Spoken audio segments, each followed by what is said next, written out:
जुन हिसाबले बिग्रिरी छोरा कोही पनि हुँदैन है विश्व कपि नराख त्यो ओर बाबुहरु खै सलाम खाए दिदी हामीले कसरी जाने त खै तपाईँ जानु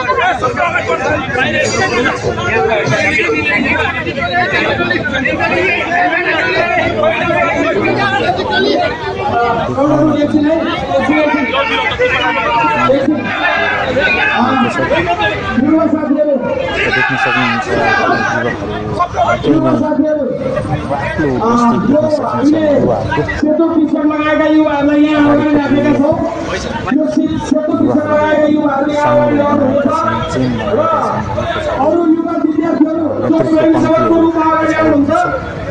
दलहरुको विकल्प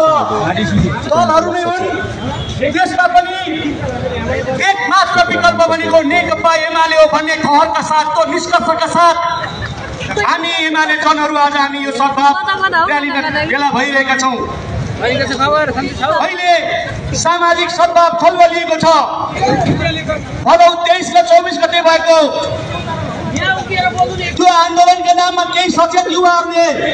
उठाएका केही जायज मागहरूमा घुसपैठ गरेर यो देशी विदेशी प्रतिक्रियावादीहरूले जुन खालको विध्वंसकारी अवस्थाको सूचना गर्यो त्यसपछि देशमा संविधानमाथि हमला गरेर